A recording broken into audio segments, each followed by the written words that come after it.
आप जुड़े हुए हैं जीएम एजुकेशन में। चर्चा का विषय है कि TRE-1 सप्लीमेंट्री रिजल्ट की जल्द होगी सुनवाई। चर्चा करता हूं विस्तार से कि साथियों, हमारे TRE-1 शिक्षक अभ्यर्थियों के द्वारा विभिन्न अधिवक्ताओं के साथ जो केस किया गया है, इसमें कुछ केस में जीत मिली है और हमारे द्वारा भी केस का संचालन हो रहा है। TRE-1 CWJC 846 के साथ 4 सेट में केस है, जिसमें करीब 120 पेटिशनर हैं। अब दोनों के केस के नेचर में अंतर है। जहां जीत मिली है उस केस में अभ्यर्थी को DOB से छट रहा था और मेधा अंक सिमिलर है, जबकि हमारे केस में किसी का 4 अंक अंतर है, 5 है, 7 है, किसी का 2 है, किसी का 1 है।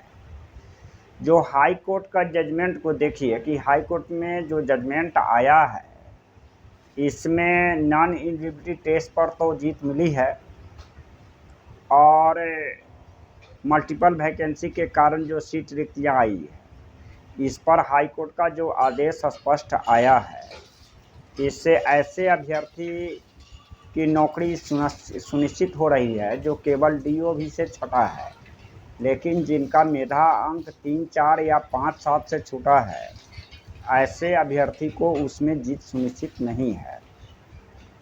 इसलिए जब मैंने अधिवक्ता से बात किया या इस तरह के सिमिलर परिस्थिति वाला जो और अधिवक्ताओं से अभ्यर्थियों ने केस किया है, इन दोनों को मिला करके करीब करीब 1100-1200 अभ्यर्थी विभिन्न अधिवक्ता से केस किए हुए हैं और जो DOB से छटा हुआ अभ्यर्थी है, इसकी संख्या करीब 300 के आसपास है। तो अब सवाल होता है कि जीत कैसे मिलेगी। कल जब मैंने पहले कुछ अधिवक्ता से जब बात हो रही थी, तो इस संदर्भ में कहा जा रहा था कि बेंच चेंज करवा रहा हूं, लेकिन मैंने कल दबाव दिया कि आपको सुनवाई करवाइए और जीत लेनी है। तो अब फर्क यहाँ पड़ता है कि सरकार जो काउंटर फाइल लगाई है, आपको पता है कि हमारा जो केस था सो 3 बेंच से क्रॉस किया। अंजलि शरण, अंजलि सिन्हा और तान्या जी के बेंच में, और सभी जगह काउंटर फाइल लगाना पड़ा और ज्वाइनिंग लेटर लगा। इसमें विलम्ब लगा, करीब 1 वर्ष लगा है वक्त। अब अभ्यर्थी पेटिशनर जो हैं सो परेशान हैं। उनका कहना है कि भाई जीत मिल रही है, लेकिन जीत किस केस में मिल रही है, इस बात को भी समझना पड़ेगा, उसका नेचर क्या है। रात जो बात हुई, मैंने अधिवक्ता से कहा कि नहीं, केस की सुनवाई करवाइए और जीत दिलानी है।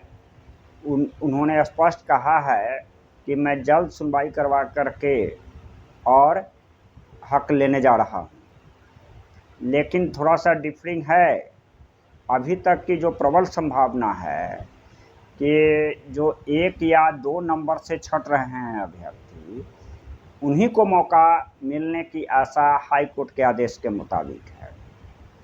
जबकि हम लोगों का मांग है कि जितनी भी सीट हैं, जो पास है वैसे अभ्यर्थी को दिया जाए। यही मूल बिंदु फर्क है दोनों केस के नेचर में, इसलिए हो रहा है विलम्ब।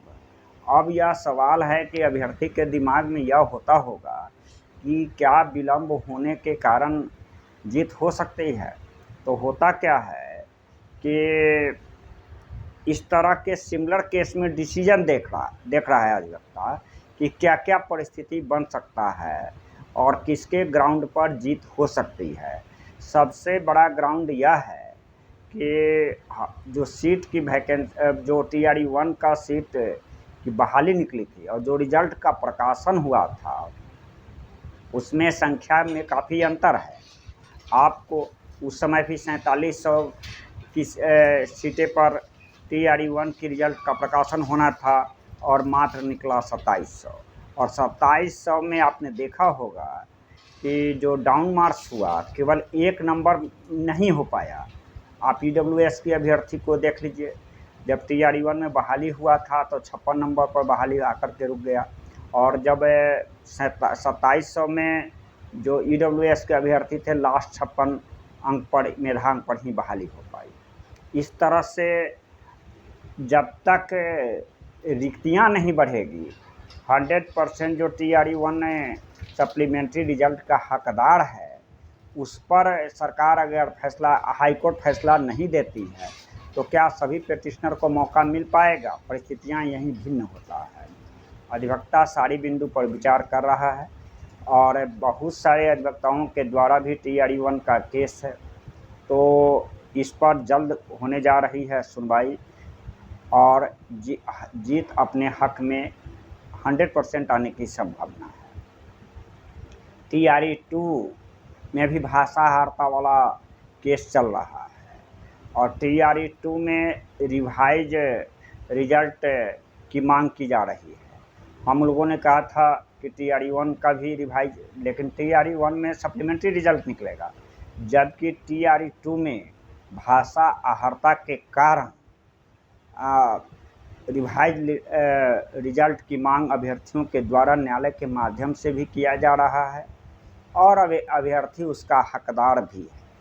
चूँकि भाषा आहर्ता की जो नियमावली का बदलाव बहाली प्रक्रिया के बीच में किया गया, जिस पर रिजल्ट के रोस्टर पर काफ़ी प्रभाव पड़ा और सही में रिवाइज रिजल्ट TRE-2 के अभ्यर्थी हकदार है, ऐसा अधिवक्ताओं सबका भी कहना है।